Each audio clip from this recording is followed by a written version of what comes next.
The mug. The boy had been dead for 6 minutes when Daniel finally understood what the potter had tried to warn him about. It started the way most terrible things do, quietly, on a Thursday in the back of a shop that smelled of wet earth and wood smoke. Daniel Calloway had not meant to stop.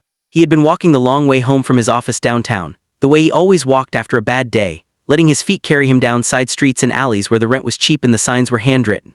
The town of Hatchford was full of these hidden pockets, little shops tucked between hardware stores and insurance offices, surviving on stubbornness and the occasional foot traffic of people like Daniel who were grieving and didn't know it. He had been grieving for 11 months, since the accident, since Claire. The pottery shop had no name above the door, only a small wooden sign shaped like a bowl, painted dark blue. A bell chimed when he pushed inside and the warm air hit him like a compress, the kind his mother used to press against his forehead when he had a fever as a child. He almost turned back. He hadn't come in for anything. He never did at shops like this. But then the shelves caught his eye, rows and rows of clay vessels in every shape, from wide-mouthed bowls the color of river clay to narrow-necked bottles glazed in deep ocean blues. And on the center shelf, illuminated by a single brass lamp, sat the mugs. There were perhaps 30 of them, all different. Some squat, some tall, some with handles thick as rope, some with none at all. They had the look of things made by human hands, not the aggressive, proud handiwork of a craftsman who wants you to notice, but the quiet, necessary handiwork of someone who makes things because the world needs them made. Daniel picked one up. It was taller than a typical coffee mug with a slight narrowing at the middle like a waist. The glaze was a dark, shifting green, not one green, but a dozen of them trapped together the way a forest looks from above. The weight was perfect. It sat in his palm as though it had been made for it. "That one chose you," said a voice. Daniel looked up. The man behind the counter was old, the kind of old that no longer bothers fighting itself. His face was seamed and sun-worn, his hands massive and knotted with decades of clay. He had a full white beard trimmed close and eyes that were a pale, colorless gray like winter sky before snow. "Sorry," Daniel said. "Mugs are like that. They're not all the same. They respond to people differently." The old man came around the counter slowly, no hurry in his limbs. "I'm Owen. I made everything in here." Daniel, he looked back at the mug. "I wasn't really planning to buy anything." "You don't have to plan," Owen said. He studied Daniel the way men who have lived long enough study people, not with judgment but with recognition. "You lost someone." Daniel set the mug down carefully. "Excuse me. I'm not prying, I have a sense for it. You walk the way people walk when the world is slightly too heavy." Owen tilted his head. "How long?" Daniel considered leaving. Instead he said, 11 months. "Wife?" "Yes." Owen nodded very slowly, the way you nod when something confirms a suspicion rather than surprises you. "And a son." "You have that look too." "He's 8, his name is Micah." Daniel paused. "He's not doing great." "Of course not," Owen said. 8 years old and the world already broke its first promise. He reached past Daniel and touched the green mug lightly with one finger. "Take it, for your coffee in the morning. Sometimes a good vessel helps." Daniel bought the mug. He did not tell Micah where it came from. He simply washed it, set it on the shelf beside his own mug, a battered Stanford alumni cup that Claire had always made fun of, and used it for his morning coffee starting the very next day. Micah was a quiet boy in the way that only recently quiet children are, the ones who used to be loud, who used to fill the house with questions and noise and urgency, and who have since discovered that some things in the world cannot be answered. He went to school. He ate dinner. He did his homework at the kitchen table without being asked, which broke Daniel's heart in ways he couldn't explain because no 8-year-old should be that still, that obedient, that careful. They lived in the house they had bought with Claire. Daniel had considered moving and then decided he didn't have the right. The house remembered her better than he did. He had already begun to forget small things, the exact way she laughed, the temperature of her hand, and he was afraid that without the house he would lose even more, so they stayed. The first time Micah touched the mug was a Saturday in October, 3 weeks after Daniel had bought it. Daniel was in the backyard raking leaves, and when he came inside, Micah was standing at the kitchen counter with the green mug cradled in both hands. He had not poured anything into it. He was just holding it the way very young children hold things they don't quite understand, with reverence and curiosity. "That's Dad's mug, Bud," Daniel said, pulling off his gloves. Micah looked up. His eyes were still Claire's eyes, that peculiar shade of brown that shifted towards amber in direct light. "It feels warm," he said, "even empty." Daniel crossed the kitchen and took the mug gently from him. He felt it himself. It was room temperature. But there was something in the way Micah had said it that stopped him. Not alarm exactly, more like a note played on a piano in a different room. Present, noted, not yet understood. "Go wash up," Daniel said. "I'll make lunch." Micah went. Daniel stood there a moment longer, holding the green mug, then set it back on the shelf. November came in cold and early. The town of Hatchford grayed over the way it always did, the trees stripped and the sky pressing low. Micah started having the dreams again, the ones where he saw his mother in rooms just slightly wrong, where she appeared but couldn't speak, where she stood on the far side of glass and waved. Daniel knew about the dreams because Micah told him. That was one thing they'd managed to build together in the rubble of the past 11 months, a habit of telling each other. It wasn't easy. Daniel was not a natural talker. But he had understood early on that if he retreated into his own grief, he would lose Micah to his, and that was a thing he was not willing to permit.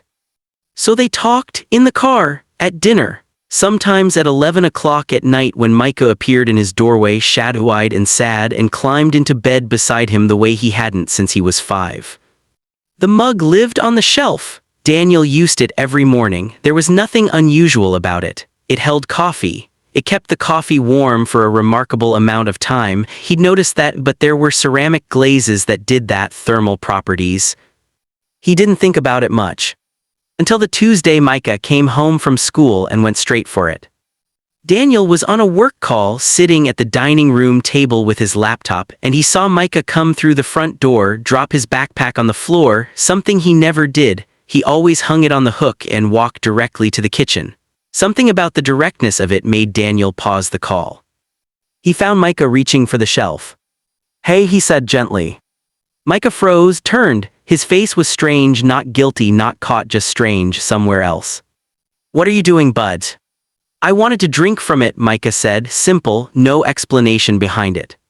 "You don't even like coffee." "I wasn't going to put coffee in it," Micah looked at the mug. "I just wanted to drink from it." Daniel stood in the doorway a moment. "Bad day."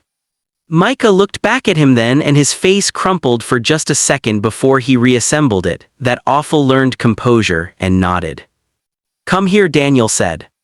They sat together on the couch, Micah tucked under his arm, and Daniel let him talk. A boy at school had said something cruel about Micah not having a mother. Children are very capable of cruelty when they're hurting themselves, and Micah had taken the blow full in the chest, had said nothing, had carried it home. By the time the story was done, Micah had cried a little and then stopped and then seemed lighter. They ordered pizza. They watched a movie, something animated, something bright. Micah fell asleep on the couch at 8:30 and Daniel carried him to bed. He did not think about the mug again until the next morning when he went to use it and found it on the counter rather than the shelf. He was certain he had not moved it. He went back to the pottery shop on a gray Wednesday lunch hour. Owen was there, working at the wheel in the back, a low-visibility space behind a curtain that Daniel could see through the gap, the old man's hands moving with slow authority through a mound of dark clay. "Mr. Owen," Daniel said, and the wheel slowed. Owen came out wiping his hands on a cloth. He looked at Daniel the way he had the first time, that particular look of recognition. "Mr. Calloway." "You remember my name." "I remember everyone who takes a mug." Owen settled onto the stool behind the counter. "Something's happened." It was not a question. Daniel leaned against the shelves on the opposite wall, his arms crossed. "My son, he keeps being drawn to it, the mug, he wants to drink from it. He's 8, he doesn't even drink coffee, but twice now I've caught him reaching for it, and once I found it moved from where I'd left it." Owen was quiet for a long moment. His gray eyes moved to a point somewhere past Daniel's shoulder. "What's in the glaze?" Daniel asked. "Clay, mineral oxides, the same things I put in all of them." Owen paused. Mostly. Owen set down the cloth. He was quiet the way old men can be quiet when they're deciding something, not absent, not evasive, but measuring.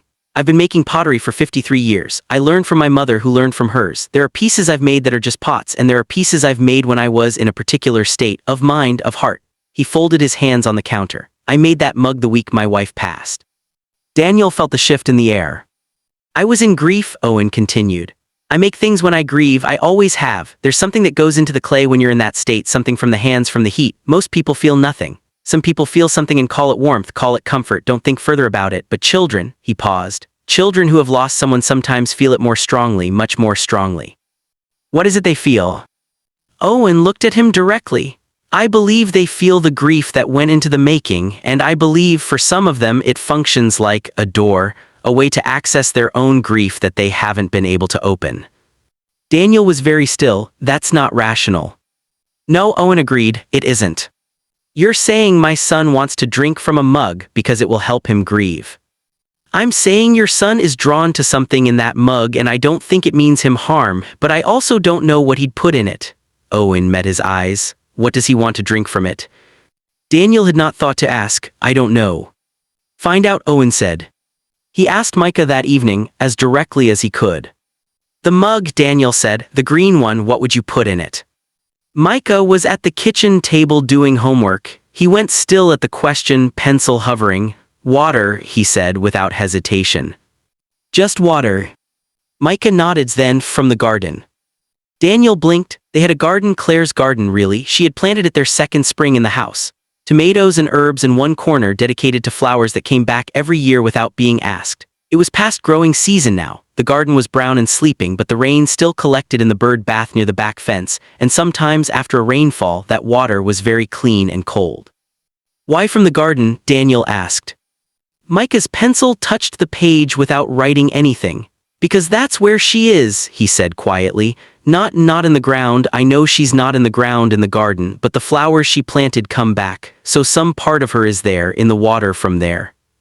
Daniel sat down at the table across from him. He didn't trust himself to speak for a moment.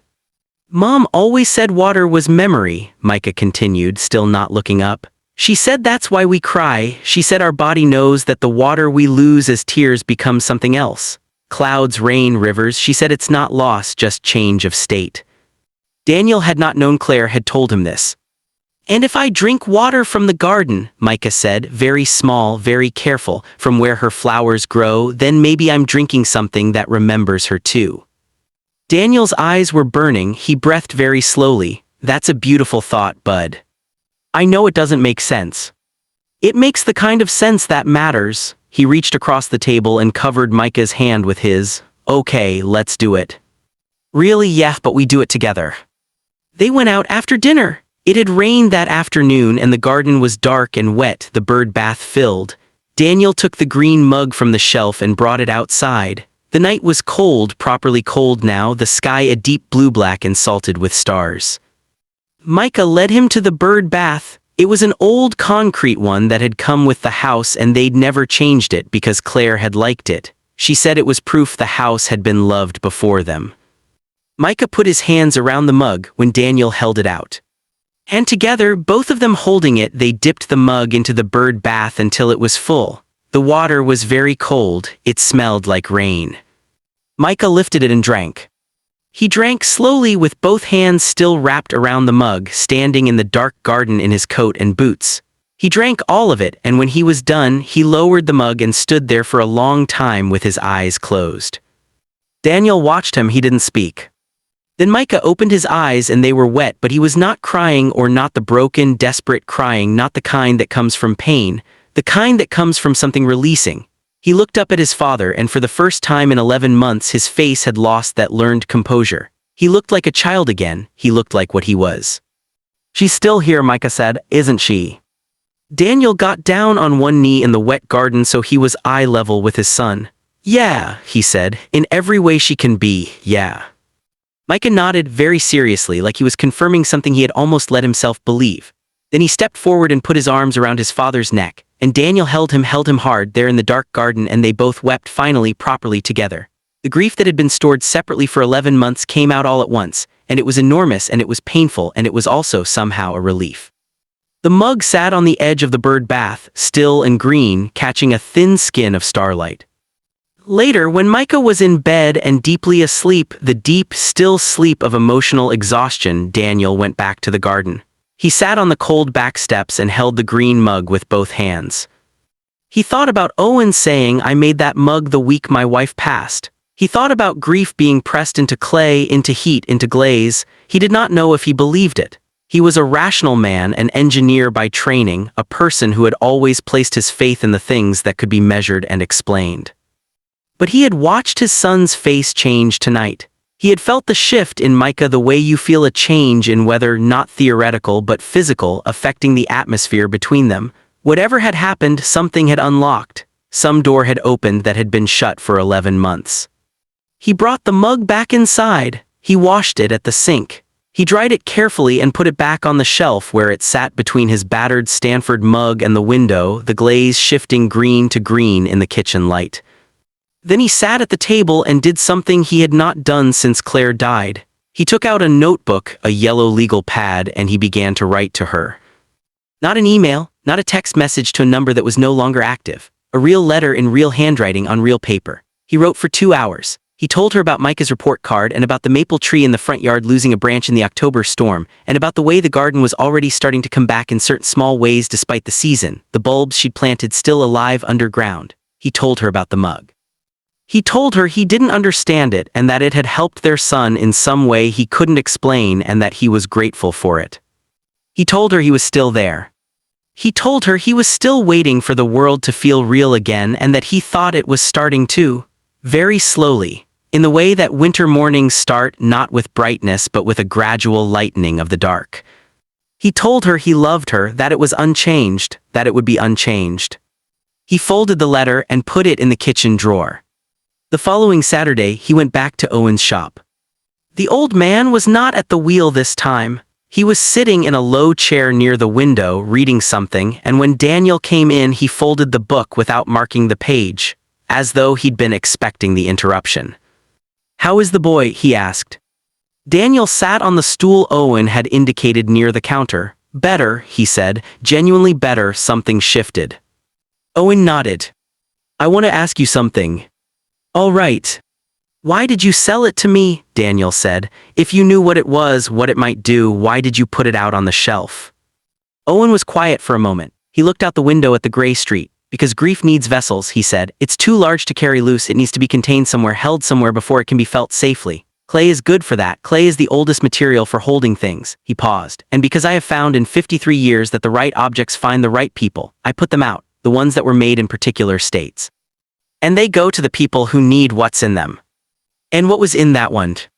Owen looked at him directly. "A father's grief. My wife and I lost a son before she died herself. He was 9. He said it plainly, the way you say something you have made your peace with and no longer need to dramatize. I made that mug in the days after. I poured everything into the making. I've had it on the shelf for 11 years. I knew when you picked it up that it was time."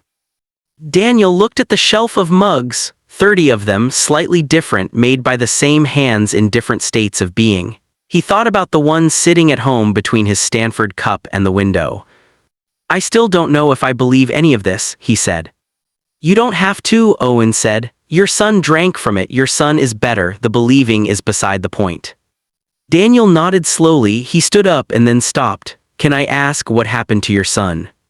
"Illness," Owen said. "One of those fast ones, 6 weeks from diagnosis to the end." He said it without flinching but not without feeling. There was feeling in every word, the deep, settled feeling of old grief that has become part of the self, integrated, no longer separate. His name was Samuel. "I'm sorry." "So am I," Owen said. "Every day and then not every day and then certain days and then the days that surprise you. That's how it goes." Daniel thought about Claire. He thought about Micah in the garden, his eyes closed. He thought about the letter in the kitchen drawer. "Thank you," he said, "for the mug." "Thanks, Samuel," Owen said, and turned back to his window. Winter passed. It passed the way the first winter after loss passes, badly, and then less badly, and then in occasional patches, surprisingly well. Micah had nightmares in December and then fewer in January. He joined a basketball team in February, which Daniel had not expected, which came entirely from Micah's own initiative, and which seemed to give him back something, some connection to his body, to other children, to the ordinary pleasure of running and competing and laughing. Daniel went back to the office full-time in the new year. He started cooking real dinners instead of the reheated, apologetic meals he'd been producing for 11 months. He called his mother on Sundays. He began tentatively to remember that the world contained things other than grief, not in a way that dishonored Claire, but in a way that honored the fact that she had always loved the world, that the best way to carry her was to look at it the way she had. The green mug sat on its shelf. Daniel used it every morning. He had not, since that night in the garden, felt anything unusual from it. It was just a mug, a very well-made mug that kept his coffee warm and sat in his hand with perfect weight. One morning in March, he came down to make coffee and found Micah in the kitchen before him, unusual. Micah was not a morning person, standing on the step stool at the counter, reaching for the green mug. "Hey bud," Daniel said, and kept his voice easy. Micah looked at him, and this time his face was not strange. He was not somewhere else. He looked like himself, bright-eyed and a little sheepish. "Can I use it for hot chocolate?" he asked. I was thinking about it and I thought it would be a good mug for hot chocolate." Daniel looked at his son. His healthy, slowly healing, occasionally difficult, fundamentally all right 8-year-old son, who was simply in this moment a child who wanted to use a nice mug for hot chocolate on a cold March morning. "Yeah, bud," Daniel said, "go for it." Micah grinned, that clear grin, the one that moved through her and had arrived in their son, and pulled the mug from the shelf. Daniel watched him set it on the counter and open the cabinet for the cocoa mix. He watched him fill the kettle and set it to boil. He watched him do these ordinary daily living things with the careful diligence of a child learning to take care of himself, and felt in his chest something that was not grief and not its absence, but something born from both, something that didn't quite have a name in English, the way the best feelings often don't. He started the coffee maker. Micah stirred his cocoa, the kitchen filled with warmth. In April, Daniel drove past the pottery shop on his way to a meeting and noticed on impulse that Owen had put a new sign in the window. Not a sale sign, just a card, white, handwritten. He couldn't read it from the car and he was running late. But on his way back he stopped. The card said, "Closed for the season, thank you for 30 years, Owen." Daniel stood on the sidewalk and read it twice. Then he went to the door and knocked, even though the lights were off inside. No one answered. He tried the handle. It was locked. Through the window he could see the shelves still held several of the mugs, fewer than before, but some remained, and the potter's wheel was still in the back. But there was no movement. He left. He didn't know what he expected. He barely knew the man. But he felt the loss of the shop acutely, the way you feel the loss of something that had been reliable and permanent, even if you had only used it once. That evening he told Micah about it, just mentioned it casually over dinner. Micah was quiet for a moment, then he said, "Do you think he's okay?" "I don't know," Daniel said honestly. "Maybe he just needed to stop," Micah said, "like maybe he made all the things he needed to make." Daniel looked at his son across the table. "Maybe," he said, "yeah." They ate. Outside, the evening light was doing what it does in April, lasting longer than expected, the sky still faintly lit at 7 o'clock, the yard showing the first pale green suggestions of Claire's garden beginning again. "The garden's coming up," Micah said, looking out the window. "Yeah. She would have been happy about that." "Yeah, bud, she would have." Micah turned back to his plate. He said it without fracturing. He said it with the kind of sad happiness that is what love looks like when it learns to walk again, limping but walking. Daniel reached for his coffee. The green mug was warm in his hand. He drank. He never found out what happened to Owen. He drove past the shop again in May to find it emptied out, the shelves bare, the potter's wheel gone. A for-lease sign had replaced the painted bowl. He asked at the hardware store next door. The man there said the old potter had left town as far as anyone knew. Maybe gone south, maybe to family. "Nice man," the hardware man said. "Quiet but good, you could tell." Daniel nodded. "Yeah," he said, "you could." He kept the mug. It sat on its shelf between the Stanford cup and the window and remained, through the remaining years of Micah's childhood and beyond, the vessel he reached for first every morning. It still kept the coffee warm longer than any mug had a right to. It still fit his hand like it was made for it, because it was. When Micah was 12, going through the particular brutality of middle school, he came home one afternoon and went directly to the kitchen and stood looking at the mug. Not reaching, just looking. Daniel came and stood beside him. "Hard day," he said. "Yeah. Want to talk about it?" Micah considered. "Not yet." "Okay." They stood together in the kitchen for a minute. Two people who had learned to be comfortable in each other's silences, looking at a green mug on a shelf. "She would have known what to say," Micah said. "Mom, she always knew." "She did," Daniel agreed. You don't always know. No, I almost never know, I'm kind of making it up as I go. Micah looked at him sideways. Really? Always have been Bud. Something shifted in Micah's face, surprise and then a complicated relief. Like it helped, somehow, to know that the person in charge of things was also just a person, just a man doing his best with what he had. Okay, Micah said then, can I have hot chocolate? Yeah, Daniel said, use the good mug. Micah reached up and took the green mug from the shelf, and the afternoon went on and the garden outside was growing. And the world was still heavy but carried now between the two of them, between a father and a son who had learned, slowly and imperfectly, to hold things together that neither of them could hold alone. On the shelf in the space where the mug had been, a small patch of warmth remained, like a handprint in clay before it dries, like something pressed into matter by hands that cared. Like grief translated by time, by earth, by fire, into something that could hold.